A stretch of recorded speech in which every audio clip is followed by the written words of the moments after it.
13장에서 용이 나오고 그 용이 바다의 짐승과 땅의 짐승을 통해서 이제 우리 믿음을 없애려고 발악을 하고 있는 장면을 살펴봤습니다. 그러니까 여러분 13장 통해서 느낌이 좀 어떤가요?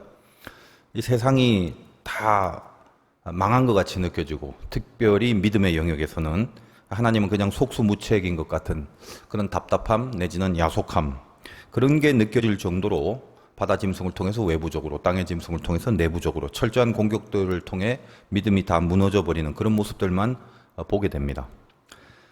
끼케야 그 상황 속에서 13장을 통해 우리에게 뭐라고 하냐? 인내해라. 칼에 찔리고 사로잡혀 가더라도 그냥 좀 참아라. 그 정도 권면뿐입니다. 참 답답하죠. 그러다가 그나마 그렇게 죽을 힘을 다해서 어쨌든 그렇게 인내하고 견디는 그런 자들에게도 그냥 내버려 두지 않습니다. 스리슬쩍 다가가서 같은 편인 양 하면서 치명타를 때리는 그런 공격들이 있다고 하죠. 바다 짐승과 이후에 땅의 짐승, 이 땅의 짐승이 더 심각한 공격이라고 했습니다. 당하는 줄 모르게 그렇게 당하고 있는 뭔지도 모르면서 그냥 모르는 채로 그냥 빗나가 버리고 그 빗나간 길로 모르니까 빗나간 줄도 열심히 그 길로 달리고 살게 만듭니다. 이런 대표적인 예는 물론 이단들이죠. 그러나 이단들은 말할 것도 없지만 지금 기존 교회들도 한번 살펴보자는 겁니다. 교회가 행하는 그 열심들이 어디를 향해서 달려가고 있는지 그거 한번 보라는 거죠. 이 종말의 때에. 계시록에 의하면 적어도 성경이 진리라도 그렇게 진리라고 믿고 있다면 이 성경의 내용이 이제 오늘날 이루어지고 있다는 말이죠. 어떤 거요? 성경에서 말하고 있다시피 모습은 어린 양, 내용은 용. 그 현상이 지금 쥐도새도 모르게 뭐가 뭔지도 모르게 자행되고 있다는 말입니다. 어디서요? 교회에서요. 다 교회의 일이고 다 주님 일이고 다 하나님 일하고 그렇게 하고 합니다. 근데 주님은 도무지 내가 너를 모른다. 내가 너를 모르노라라고 하고 있는 그것들을 향해서 땀 흘리면서 하고 있는 거죠. 서로 땀 닦아주면서 주님은 모른다고 하는데도 서로 빗나간 길을 격려해 주면서 서로 그렇게 열심히 달려갑니다. 열심으로 주님과 상관없는 일들을 주님의 이름으로 주님의 모습을 보이면서 그렇게 행하고 있다는 거예요. 이런 종말의 용의 공격들을 바라보고 있노라면 아휴 끝이다. 어떻게 하냐 소망이 없다. 666이란 표를 안 받을 사람이 도대체 어디 있겠는가 그런 절망들이 느껴지는 거죠. 그러나 계시록은 그 공격 가운데서 인내라는 말로 어떤 영적인 단서를 계속 주시고 있습니다. 우리가 살펴봤다시피. 그러니까 만약에 이게 어차피 끝이고 우리가 이렇게 겉으로 보여지는 모습 가운데 끝났다 절망이다라고 한다면 이게 진짜 끝이라면 인내라는 말을 굳이 성경이 하나님이 우리에게 주실 필요가 없죠. 그리고 42달이나 1260일이라는 그런 기간을 언급하면서 우리 눈에 보여서 눈으로 보여주고 그 눈으로 보여진 걸 그대로 마음으로 느껴지는 그런 내용들 끝난 것 같고 악이 이기는 것 같고 그게 결코 영원하지 않다라는 것을 이 42달이나 1260일이라는 표현을 통해서 우리들에게 또 언급하고 있다는 것입니다. 인내나 42달 이런 얘기는 조금만 들어가고 나머지 12장 13장의 모습은 거의 전반적인 거는 그 정도로는 커버가 안 되고 그 정도 붙잡고 이길 수 없을 정도의 권세와 힘과 세력으로 우리들에게 등장하고 있고 그런 거다 이 말이에요 지금. 우리는 그래서 그렇게 작게 쓰여져 있는 인내라는 한 단어, 믿음이란 한 단어, 1260일이라는 그 작은 단서 요거를 다른 모든 것보다도 그거를 예의주시하면서 13장을 통과해내야 되는 겁니다. 믿음이라는 건 결국 그거란 말이거든요. 손바닥만한 구름을 보는 거예요. 아무것도 조짐이 안 보이다가 대형 먹구름이 뜨면은 와 하겠는데 그것도 아니고 작은 구름 한 점에서 거기서 뭘 보냐면 비를 보려고 하는 거예요. 그게 믿음입니다. 작은 거지만 놓치지 않고 바라보는 거죠. 그래서 12장, 13장을 통해서 하나님은 우리들에게 이 작은 구름 같은 걸 이렇게 한 점씩 띄워놨단 말이에요. 그거 붙잡아라. 성경이 인내하라고 했고 그리고 그 고통의 기간이 정해져 있다는 말씀을 하셨으면 그게 비록 작은 부분에 슬쩍 구탱이에 적혀져 있는 거라 할지라도 너희들은 이 종말의 시대에 오직 그것만을 뚫어지게 바라보고 그 약속한 말씀을 안 뺏기고 있어야 된다라는 말을 하는 겁니다. 여러분이 이제 경험을 해보셨겠지만 고난이 엄청나게 크면 인내하라는 말이 제일 짜증이 나는 법이에요. 아픔이 무지하게 크면 아이고 기간이 정해져 있으니 견뎌라 라는 말이 제일 열받는 말입니다. 나는 지금 당장 아파 죽겠고 나는 지금 죽을 것 같은데 어디까지 참으라고 뭘 이걸 견디라고 차라리 죽는 게 더 낫다 이런 심정들이거든요.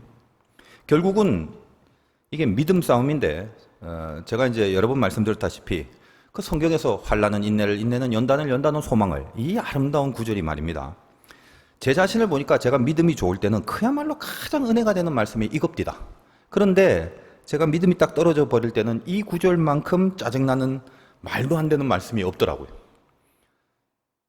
여러분도 비슷할 겁니다. 그래서 느낀 건데 그러니까 결국 처음엔 제가 고난의 정도와 크기에 따라 해석이 되는 부분 줄 알았는데 저를 가만히 보니까 이건 고난의 크기가 아니라 믿음의 크기에 모든 게 달려있다. 결론은 그거더라는 거예요. 그래서 그 믿음을 결국 마지막까지 지키고 있는 자들에게 드디어 이제 14장이 펼쳐지는 것입니다. 1절 이렇게 시작하죠. 또 내가 보니 보라 어린 양이 시온산에 섰고 그와 함께 14만 4천이 서 있는데 그들의 이마에는 어린 양의 이름과 그 아버지의 이름을 쓴 것이 있더라. 자, 또 내가 보니라고 시작을 합니다. 뭘 보는 거죠? 앞에서 우리가 쭉 봐왔던 것과는 전혀 다른 새로운 거를 본다 이 말이에요. 그러니까 앞에 있는 손바닥만한 그 단서들과 믿음들을 끝까지 붙잡고 있는 자에게는 새로운 거를 보는 시각이 열리게 되는데 그걸 14장에 요한이 환상으로 본 거다 이 말이에요. 이제껏 잘 안 보였는데 간신히 하나님이 인내하고 믿음 가지라 해서 그거 하나 붙잡고 있는 자들에게 너희들이 그렇게 꼭 붙잡고 있던 그 믿음이 얼마나 큰 건지를 드디어 보여주는 것이 14장의 환상이 되는 것입니다. 손바닥만한 구름, 그야말로 거기에서 비를 이제 보여주시는 장면이죠. 14장의 환상이 이 13장과 얼마나 지금 대비를 이루고 있는지 이걸 먼저 확인을 하셔야 됩니다. 13장에서 용이 등장하잖아요. 12장, 13장 연결하여. 그 용이 우리를 공격하기 위해서 어떤 자세를 취하느냐. 12장 17절, 12장 마지막에 있죠. 13장이 시작하기 전에. 보겠습니다. 12장 17절에 용이 여자에게 분노하여 돌아가서 그 여자의 남은 자손 곧 하나님의 계명을 지키며 예수의 증거를 가진 자들과 더불어 싸우려고 바다 모래 위에 서 있더라. 이렇게 되어 있습니다. 바다 모래 위에 서 있더라. 바다 모래라는 것은 여러분이 얼핏 보면 물과 육지를 다 말하는 개념이 바다 모래입니다. 여러분 바다 가면 알지만 모래사장이 있죠. 모래사장은 물하고 그 물이 밀려올 때 모래가 젖은 부분 있잖아요. 그러니까 그걸 의미하는 것입니다. 이 바닥이라는 건 결국 물 아니면 땅인데 용이 지금 어디에 서 있냐면 그 물과 땅을 다 아우르고 있는 그 모래에 서 있다라는 그런 개념이에요. 그러니까 이 땅에 용의 공격의 범주가 미치지 않는 곳이 없다라는 표현이죠. 그래서 바다 모래 위에 서 있다라는 표현으로 우리들에게 용이 자세를 취하고 있다라는 것을 알 필요가 있다는 겁니다. 그런데 마치 이 세상을 다 관장하는 듯한 폼으로, 그것도 이제 이 용의 색깔이 12장 보면 어떻게 생겼냐면 아주 그 색깔도 붉은 게 머리도 7개, 뿔도 10개. 대단한 거죠.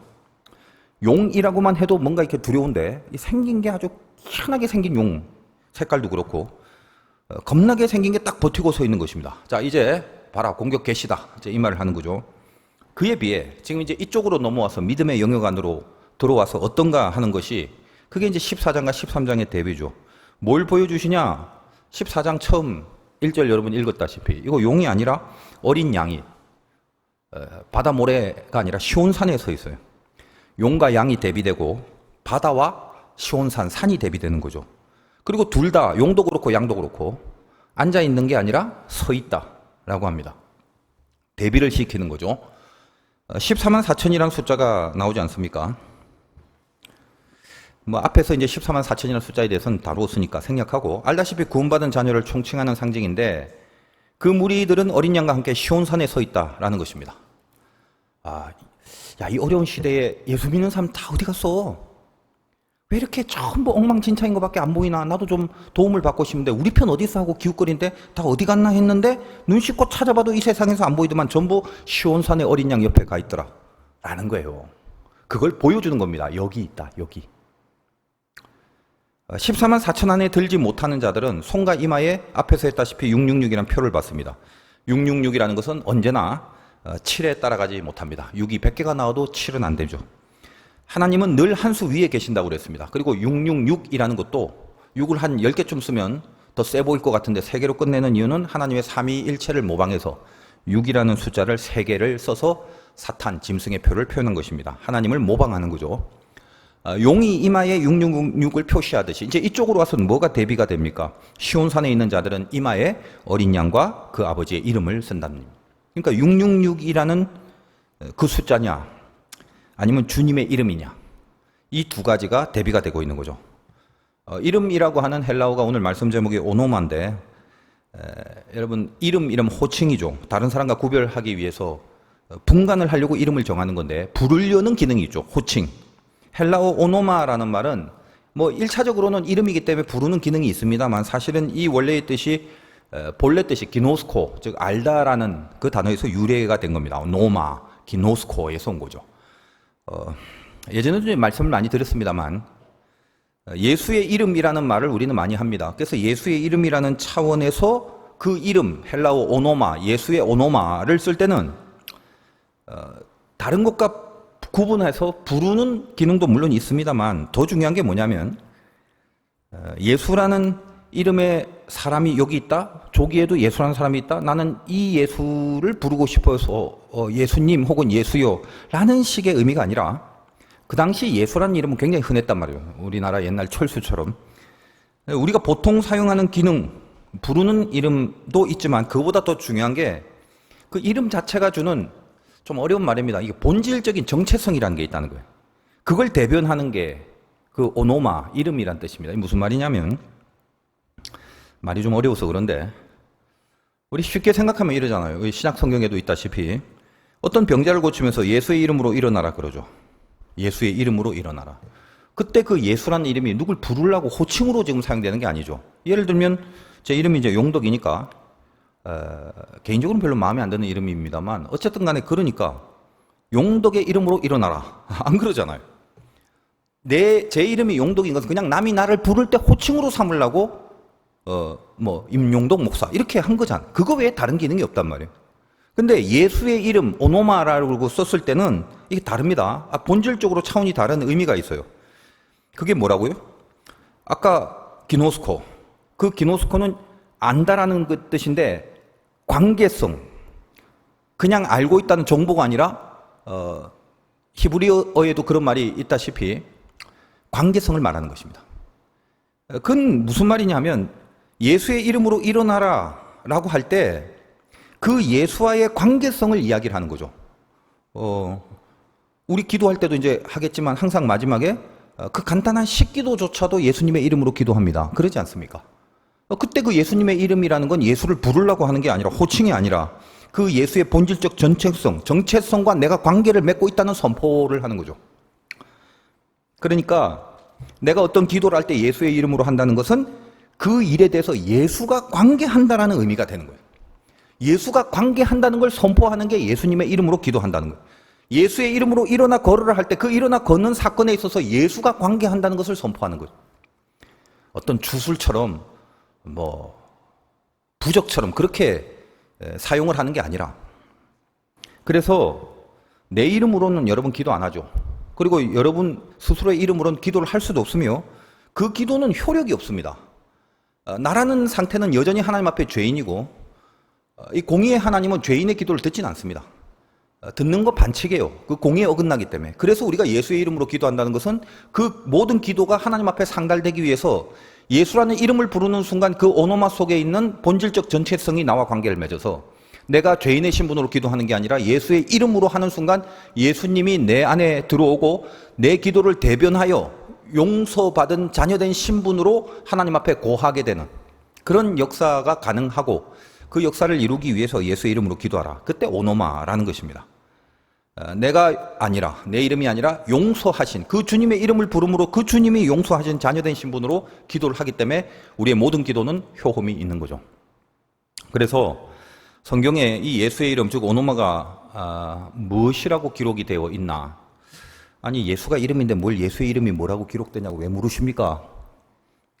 이해는 되는데 그래서 잘 한번 생각해 보세요. 그냥 호칭의 예수가 아니라 그 예수가 지적하고 제시하는 본질적 정체가 뭐냐?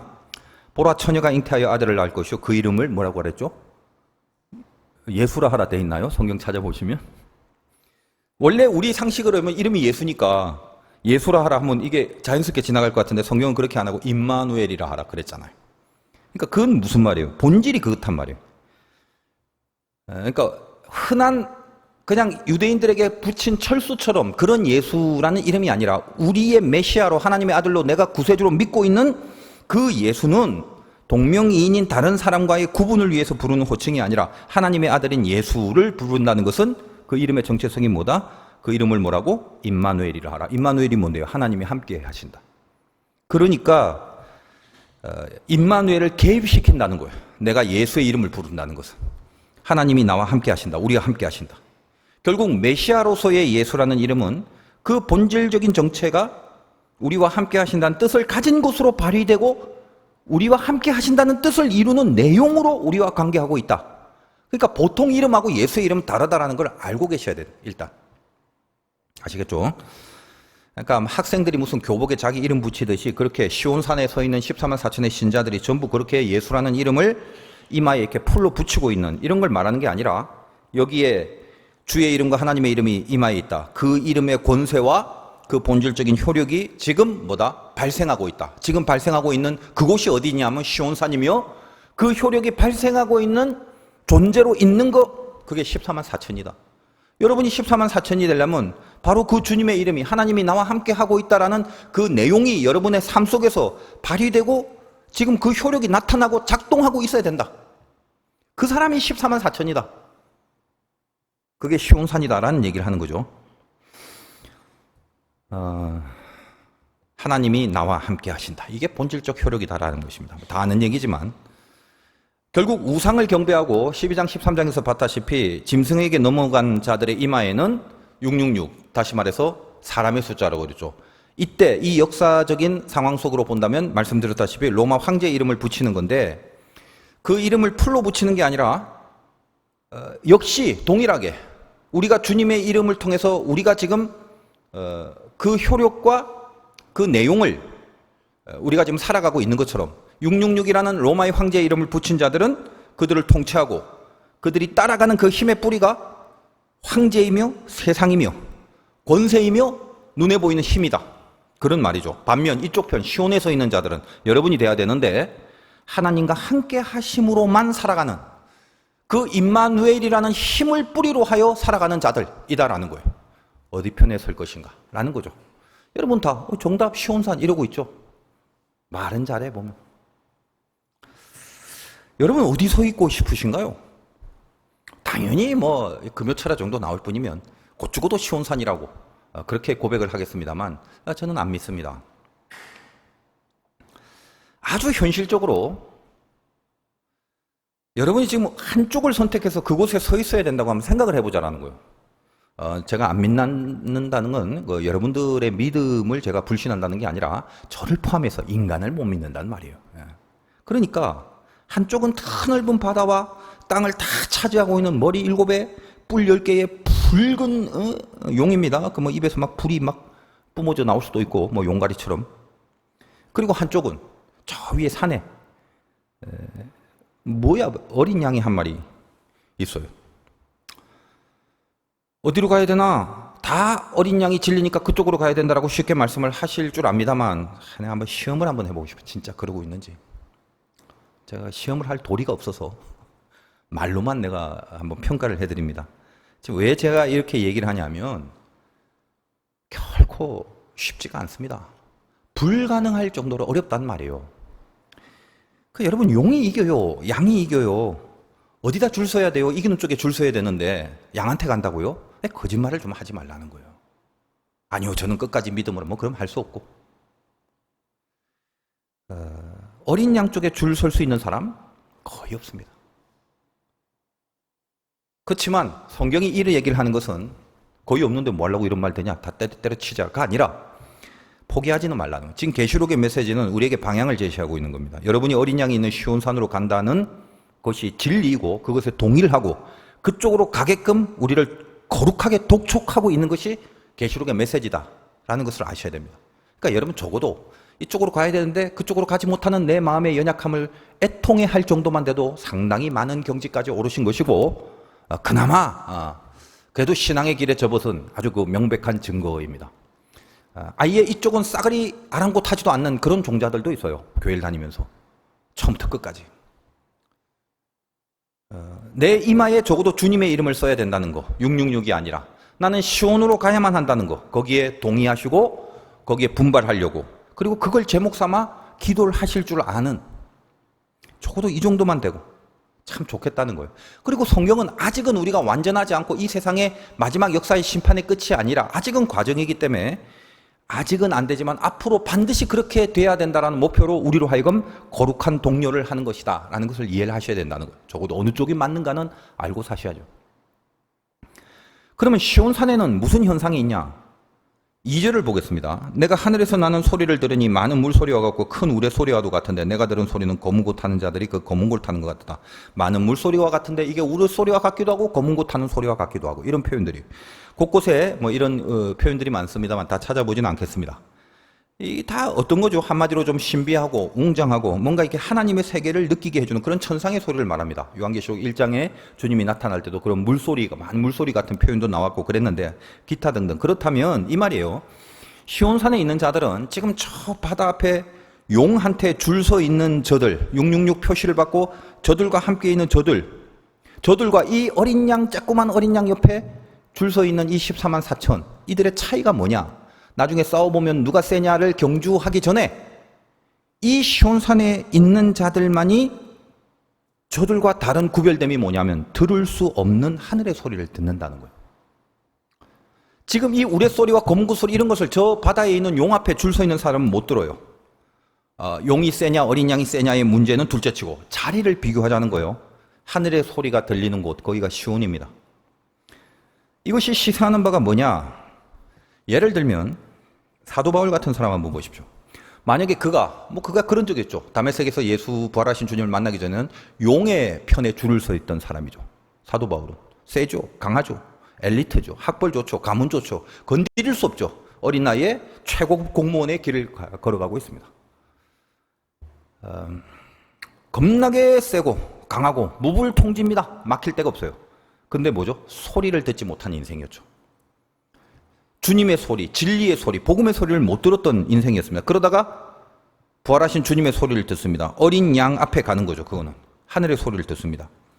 주변에 무리들이 같이 갔지만 성경에 표현해 보면 바울처럼 동일한 소리 앞에서도 얘들은 뭘 들었는지 뭘 보았는지 구분을 못하고 못 보고 안 듣고 있었다라는 것을 은근히 성경의 곳곳에 두세 군데의 표현을 통해서 우리가 알 수 있습니다. 다 찾아보진 않겠습니다. 한마디로 같이 간 자들은 듣긴 들었어도 반응을 못하고 있었다는 그런 기록을 성경이 하고 있습니다. 근데 사도 바울은 뭘 하고 있었나요? 오로지 바울만 정확하게 그 하늘의 소리를 듣고 그 소리 앞에 반응을 합니다. 반응이 수준이. 저는 미술을 잘 모릅니다만 어떤 유명한 작가가 그린 미술품을 봐도 저는 모르겠어요. 내가 그려도 그거보다 좀 나을 것 같다 라는 착각을 할 정도로 무지합니다. 근데 전문가들은 감탄하죠. 이게 왜 어려운 그림이고 이게 도대체 어떻게 그렸는지를 이렇게 설명하면 저는 이해는 못합니다만 절대로 쉬운 경지가 아니다라는 걸 그때 비로소 알게 되는 거죠. 왜? 그걸 볼 줄 아는 수준이 되기 때문에 그래요. 하나님의 소리를 듣고 말씀을 들어도 수준이 있다는 것은 그 말씀에 대한 반응이죠. 왜 같은 소리를 듣고 다른 사람들은 뭔 소리야 하고 있는데 바울이 거기서 엎드립니까? 바울은 하나님의 소리, 즉 하늘의 소리에 반응하는, 이쪽에 있다가 시온산 쪽으로 가서 그 하늘의 소리와 물 같은 소리와 우레 소리와 검은고 소리를 들었던 사람으로 지금 시온산 옆에 있다는 걸 얘기하는 거예요. 그리고 그 하늘의 소리에 반응할 줄 아는 자가 할 수 있는 게 새 노래라는 것입니다. 여러분 뭐 가스펠송에도 새 노래로 부르자 뭐 이러면서 새 노래 소리는 많이 하는데 새 노래가 뭐죠? 뭐 새로 쓴 노래인가요? 그 개념 잘 모르시는데 3절에 그 새 노래가 나오죠. 3절 보겠습니다. 그들이 보좌 앞과 내 생물과 장로들 앞에서 새 노래를 부르니 땅에서 속령함을 받은 14만 4천 밖에는 능히 이 노래를 배울 자가 없더라. 그러니까 14만 4천만이 이 새 노래를 부를 수 있는 자격이 있단 말입니다. 그러니까 여러분이 만약에 14만 4천이 아닌데 노래를 부르고 있다면 그 노래는 뭐다? 새 노래가 결코 아니다. 새 노래는 오직 시온산 편에 서 있는 어린 양 편에 서 있는 14만 4천 그 이마에 주님의 이름만 붙여 있는 그 자들만이 부를 수 있는 거다. 그래서 이 새 노래가 뭐냐라는 걸 이 마지막으로 정리하기 전에 우리가 조금 더 이제 묵상을 해야 될 부분이 시온산입니다. 이 시온산을 알아야 이제 새 노래로 연결이 되는데, 여러분 이스라엘이란 나라가 몇 번 제가 설명을 해드렸습니다만 이 지구상에서 한국보다 더 신비한 나라, 제일 신비한 나라 1위 이스라엘, 2위 한국, 그렇게 돼요. 여러분 알다시피 구약의 바벨론 포로 이후에 디아스포라 해서 흩어진 유대인, 전 세계의 유대인들이 흩어져 살았습니다. 그다가 지금 이스라엘이라는 나라가 언제 만들어졌냐면요, 그 흩어진 이후에 2500년이 지나서 지금의 이 이스라엘이 됩니다. 남의 나라 얘기라서 우리는 그런갑다 하고 있는데 2500년이 지나서 흩어졌던 민족들이 모여서 새 나라를 이루었다는 것은 신비죠, 신비. 나는 그것만 봐도 참 이 구약과 토라를 중심으로 하고 있는 저들의 그 정신력이 어느 정도인가가 아주 소름 끼칠 정도인데, 근데 하여간 그런 역사가 가능했던 게 뭐냐면 그들 안에 있었던 대대로 그 자녀들을 토라라는 구약으로 계속 교육을 시키면서 그들의 그 영혼 깊은 곳에 있었던 하나의 이념이 뭐냐, 종교식으로 말하면 신앙이고 일반적으로 말하는 신념, 이념이 뭐냐, 그게 시오니즘입니다. 시오니즘. 시오니즘이라는 게 뭐냐, 이 즘이라는 것은 철학 이념이단 말이에요. 시온으로 돌아가자. 그거를 2500년 동안 잊지 않고 살았다는 거예요. 그게 이스라엘의 구약을 통해서 저들에게 내리신 하나님의 명령이고 약속이고 그걸 가슴에 품고 살았다는 거예요. 시오니즘이 뭐예요? 시온산에 대한 의미를 말하는 거죠. 시온산에 대한 뿌리 역사들을 성경을 통해서 쭉 훑어가면 좋겠지만 그러려면 이제 오늘 밤 늦게까지 해도 설교도 안 못 끝내요. 간단하게 상식적으로 그냥 알고 계시길 바랍니다. 주입식. 여러분 이스라엘은 참 중요한 곳이죠. 아마 이스라엘 역사 중에 가장 중요한 장소 하나를 찾아라 그러면 예루살렘입니다. 예루살렘, 이스라엘이 중요하지만 그 중에 예루살렘의 핵이죠, 핵. 근데 이 예루살렘은 하나의 그 예루살렘 성읍인데 이게 어디에 있냐면 시온산이라는 곳에 건설된 성읍입니다. 시온산이 있어요. 그 시온산을 둘러서 이렇게 그 산성, 시온 산성이 있습니다. 여러분 뭐 남한 산성 이런 거 있잖아요. 그런 것처럼 그 산턱에 이렇게 있는 거다 이 말이에요. 거기 시온 산에도 성이 있는데 그 성이 뭐냐면 다윗의 성, 다윗이 거하는 성이라 해서 다윗성이라고 부른 데가 있어요. 그 시온 산에서 조금 북쪽으로 가면 거기에도 모리아 산이라는 것이 있습니다. 어떻게 보면 산맥이 연결된 부분이라고 볼 수 있고, 그래서 둘이 그렇게 먼 데가 아니라 그냥 같이 시온 산, 모리아 산을 하나의 한 영역으로 보기도 합니다. 뭐 모리아 산은 여러분이 많이 들어봤죠. 그 모리아 산에 그 유명한 솔로몬 성전, 솔로몬 시절의 성전을 그 모리아 산에 짓습니다. 지금 제 얘기는 어디서 이렇게 그런 갑다가 아니라 성경에 있는 이야기고 역사 속에 있는 이야기입니다. 성경을 이걸 제가 다 찾아보고 제시를 해드리고 싶은데 시간 관계상 안 하는 것뿐이고요. 그래서 시온산하고 모리아산은 말은 다르지만 이게 같은 라인 안에 있는 지역 내에 있는 곳으로 같이 보면 됩니다. 역대하 3장 1절에 보면 근거가 되는 말씀 중에 하나만 찾아보면 이렇게 돼 있어요. 솔로몬이 예루살렘 모리아산에 여호와의 전 건축하기를 시작하니. 어디요? 예루살렘 모리아산에. 아까 예루살렘은 성읍이고 시온산 위에 있는 성읍이고 시온 옆에 모리아니까 다 한 지역으로 봤기 때문에 예루살렘 모리아산에 뭐요? 여호와의 전, 즉 솔로몬, 그 유명한 솔로몬 성전 건축하기를 시작하니. 그곳은 전에 여호와께서 그 아비 다윗에게 나타나신 곳이요 여부수 사람 오르난의 타작마당에 타작마당이라고 해서 마지막 타작을 치는 마지막 결실을 거두는 마당, 타작마당, 거기에 다윗이 정한 곳이라. 그래서 이 다윗이 그곳을 다윗 성읍을 짓고 다윗 성이라고도 하는 그 지역이 오르난의 타작마당, 이꼴 모리아산, 이꼴 솔로몬의 성전이 지어진 곳, 다 이렇게 같은 맥락이다란 말이에요. 이 오르난의 타작마당도 사실 그 스토리가 긴데 뭐 긴 설명은 안 합니다. 다윗이 이제 나중에 좀 어깨 힘 좀 줄 때가 돼서 인구 조사를 하죠. 나 어느 정도 센가 좀 보자. 근데 하나님 이제 그것을 탓하시죠. 만 네 힘으로 살았냐 지금까지? 정신 못 차리고 또 뭐 네가 갖고 있는 힘을 또 이렇게 확인하려고 그러냐. 그래서 이제 그 범죄를 지적받고 하나님 앞에 제사를 드려요. 오르난이라는 사람한테 가서, 오르난이 사람 이름인데 그 마당을 값을 지불하고 삽니다.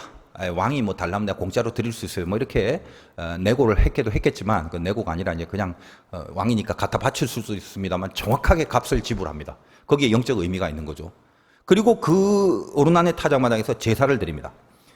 번제와 화목제를 드리는데 그 제사를 통해서 하나님이 불이 내려 응답을 하고 심판을 하려고 했던 하나님의 사자가 그 칼을 다시 꽂아 놓고 용서를 하게 됩니다. 그러니까 이쪽 시간 저쪽 시간을 쭉 이렇게 거슬러서 항상 이 지역 모리아라는 곳, 시온산이라는 곳, 예루살렘이라는 이 지역을 통해 성경이 줄기차게 일관적으로 목표하고 제시하고 있는 게 뭐냐? 십자가를 시사하는 영적 스팟이 바로 거기가 되는 것입니다. 모리아, 시온산, 타작마당, 솔로몬의 성전. 그렇게 아시다시피 이 모리아의 뿌리는 여러분이 잘 알고 있는 아브라함이 이삭을 제물로 바친 바로 그곳이죠. 그때를 기원으로 해서 역사적으로 모리아산은 주님의 희생의 제사, 즉 십자가를 상징하는 메시지가 되어서 이후 솔로몬의 성전, 그리고 다윗성에 이르기까지 예루살렘의 핵심적인 부위로 그렇게 나와 있는 그곳이 뭐냐? 시온산입니다. 그러니까 시온으로 돌아가자라는 시오니즘이 거기서부터 나왔고, 오늘 계시록에 있는 그 시온산에 어린 양이 있다는 것은 바로 그 모리아산 시온산에 예수 그리스도라는 어린 양의 십자가가 세워진 그곳에 줄을 서 있는 무리들이 14만 4천이다라는 얘기를 하는 거다 이 말이에요. 그러니까 여러분이 어디에 설 것인가? 저 눈에만 보이면 그냥 금방 세상을 뒤집어 엎을 것 같은, 입에서 불을 뿜어낼 것 같은 저 괴물 같은 벌건 용 옆에 줄을 서야 힘을 얻을 것 같은 생각 속에 우리는 늘 살아가고 있지만 14만 4천은 여기가 아니라 저 어린 양의 십자가 뒤에 줄을 서고 있는 사람이다라는 것을 성경이 명확하게 우리들에게 말씀하고 있는 것입니다. 지금 구원받은 백성들 어디 있어요? 용 옆에 없다는 거예요. 우린 용 옆에 가고 싶죠. 용 뒤에서 꼬리라도 하나 잡으면 엄청나게 승승장구할 것 같은 그 생각 속에 살고 있잖아요. 용꼬리를 잡고 있으면서도 불안하니까 눈은 이렇게 시온산 한 번만 볼 뿐이죠. 주일에 한 번씩. 이게 작금의 신자들의 모습이다라는 거예요. 난 아닌데요, 난 아닌데요 라고 좀 했으면 좋겠습니다. 제가 목회를 오래 하다 보니까 겉모습 보고 못 믿겠더라고. 뭘 잡고 있느냐가 내 눈에 보이는데 뭐. 거짓말 하시면 안 돼요. 저도 마찬가지입니다만 이 부족함과 연약함을 통촉하고 애통해야 할 줄 알아야죠. 나 지금 뭐 붙잡고 있냐? 내가 지금 어디에 서 있냐? 내 밑에 발바닥으로 밟는 곳이 시온산이라는 걸 한번 확인해 보자라는 거예요. 그러니까 이 시온산이라는 건 센 곳이 아닙니다. 십자가를 통해서 그 양의 죽음으로 다시 살게 되는 승리를 보여주는 그곳이지, 양이 용보다 세서 갑자기 얍하더니 막 양이 무슨 킹콩만 해주고 막 이래갖고 무슨 양의 입에서 막 대포가 나오고 미사일이 나오고 이런 게 아니더라 이 말. 양은 죽어요. 줄을 섰는데 죽어버려요. 혹시 센 뭔가가 있을까, 숨겨져 있을까, 감춰져 있을까 해서 행여나 혹시나 하는 마음으로 줄을 섰는데 역시나 죽더라는 거예요. 그게 시온산이에요. 그런데 거기에 줄 서일 수 있냐? 너희들 시온산에 가 있을 수 있냐? 가 있는 자들이 14만 4천이다. 그들의 이 말을 봤더니 주님의 이름이 적혀져 있더라. 우리가 승리라는 것은 누가 조금 더 낫고 얘는 쟤보다 덜하고 얘는 쟤보다 더 세고 그렇게 우리 안에 있는 어떤 조건을 통해서 가늠하고 진단할 일이 아닙니다. 용보다 더 센 무슨 공룡 같은 거 몰라요. 어쨌든 뭐 더 센 무슨 고질라 같은 거 이런 거, 그런 걸 우리 앞에 세워서 저놈보다 더 큰 세력으로 이기겠다라고 하는 게 아니라는 거예요. 예수의 이름으로 이마에 그 이름을 붙이고, 아까 이름의 의미를 말씀드렸죠. 오로지 하나님이 함께 해주시는 그것으로 인해서 우리에게는 승리와 구원이 있다라는 말을 하는 것입니다. 그래서 그들만이 하늘의 소리를 들을 수 있는 자녀들이 되는 것이고, 여러분 앞에 하늘의 소리가 들린다는 것은 세상에서 뭔가 세고 강한 것을 갖고 있는 것, 그것으로 인하여 내가 남들이 못 듣는 더 많은 소리를 듣는다는 착각을 하지 말라는 거예요. 시온산에 있는 자들만이 주님의 소리를 들을 수 있어요. 그리고 이것이 주님의 소리고 하늘의 소리임을 너무 감사하고 귀하게 여길 줄 아는 그 수준으로 반응하는 자, 이것이 하나님 앞에 수준이 있는 자죠. 새 노래를 부를 수 있는 자들이라고 그랬습니다. 그들만이 또 새 노래를 부른대요. 새 노래를 부를 수 있는 특권이 얼마나 대단합니까? 내가 구원을 받은 증거로 제시되는 게 새 노래란 말이에요. 노래가 좋아서 찬양하는 게 새 노래가 아니라 저 시온산에 있다는 증거가 새 노래입니다. 새 노래를 반드시 부를 수 있어야 됩니다. 여기 있잖아요. 새 노래로 오직 14만 4천만이 새 노래로 부른다. 이 무슨 의미냐면 여러분 찬양이 출애굽기 14장 이후에 그들이 홍해바다를 건넌 후에 건너고 나서 그 다음에 한 게 뭐냐? 15장에서 찬양이 길게 나오죠. 홍해바다를 건넌 찬양. 몰랐다면 집에서 다시 한번 확인해 보세요. 문득 갑자기 찬양이 나오는 거예요. 그 찬양의 내용이 뭐냐? 다른 건 다 빼고 홍해를 건넌 그 직후에 그들이 할 수 있었던 게 찬송이. 이게 새 노래입니다. 무슨 말이에요? 신나서 기뻐서. 그래서 물론 감사해서 부른 것도 있겠지만 중요한 게 뭐다? 새로운 신분이 되었다는 증거가 찬양을 통해서 불리어진다는 것입니다. 이게 새로운 노래. 시온산에 있다라는 신분으로 홍해바다를 건넜다는 신분으로 부를 수 있는 노래가 새 노래다. 그들은 그 새 노래는 14만 4천밖에는 부를 자가 없다라는 거죠. 4절 한번 보겠습니다. 이 사람들 즉 새 노래를 부를 줄 아는 14만 4천 시온산의 어린 양과 같이 있던 자들은 여자와 더불어 더럽히지 아니하고 순결한 자라. 어린 양이 어디로 인도하든지 따라가는 자며 사랑 가운데서 속량함을 받아 처음 익은 열매로 하나님과 어린 양에게 속한 자들이니 그 입에 거짓말이 없고 흠이 없는 자들이더라. 저들이 뭐라고요? 처음 익은 열매. 결국 그게 열매다 이 말이에요. 여러분 열매란 얘기는 복음서에서 얼마나 많이 나왔습니까? 나무에 붙어 있어서 그 나무로부터 자연스럽게 올라온 것을 드러내는 게 열매죠. 하나님과 어린 양에게 속한 자는 진짜로 속해 있기 때문에 진짜 그 나무에 붙어 있는 가지들이다 이 말이에요.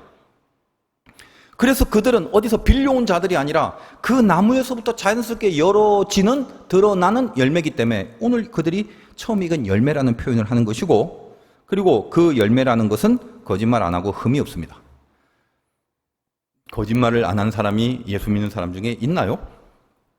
여러분 중에 평생 거짓말 안 하는 사람 없잖아요. 그러면 14만 4천이 되려면 거짓말도 안 하고 흠이 없어야 되는데 나는 틀렸네? 예, 맞습니다. 틀렸어요. 틀렸는데 왜 여기 이러고 있지?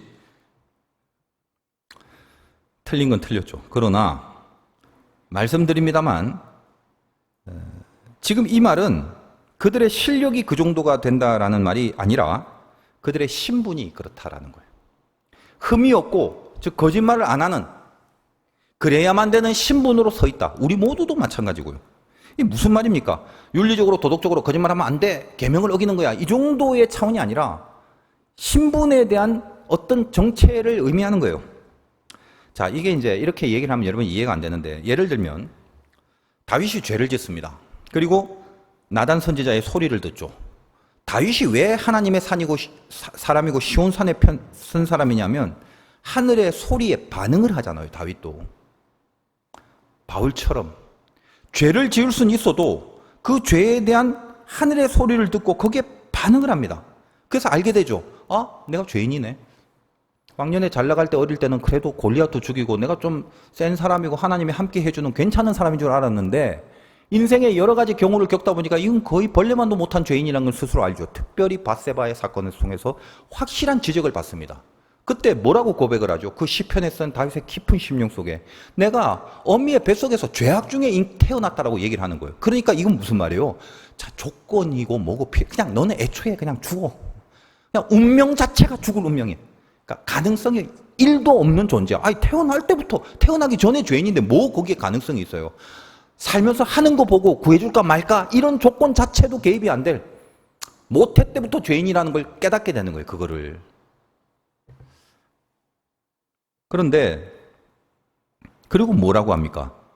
나로서는 가능이 없는 거죠. 그러니까 내 딴에는 신앙이 좋은 줄 알고 뭐 조금 이렇게 발끈하면 잘 될 것 같은 인생을 살았던 것 같은데 가만히 보니까 이거는 나는 형편이 없어도 아예 그 뭐 가능성이 하나도 없는 내가 그야말로 죄인 중에 죄인이네. 이 사실을 그냥 확 깨닫는 거죠. 그래서 나단 선지자의 소리에 반응을 합니다. 다윗의 수준입니다. 수준이 있는 거죠. 결국 죄를 회개하죠. 그리고 뭐라고 고백하죠? 내 안에 정직한 영을 새롭게 해달라. 여기서 거짓말하지 않는 정직하다는 개념이 나오는 거예요. 갑자기 왜 정직한 영을 새롭게 해달라고 합니까? 오늘 말씀의 내용이다 이 말이죠. 사랑이라는 건 뭐예요? 하나님과 나의 사랑. 이건 진실이죠. 진짜 사랑하면 죄를 져도 정직하게 부닥치게 돼 있죠. 그렇지 않습니까? 여러분이 정말 사랑한다면 내가 그 사람한테 잘못했거나 그 사람한테 감추거나 뭘 이런다면 그거는 사랑이 아니죠. 뭔가 속이려고 이미 의도를 갖고 있는 것 자체 아니죠. 그거는 대표적으로 사울입니다. 하나님에 대한 사랑이 진실이 아니기 때문에 뭘 지적받았을 때 정직하질 않죠.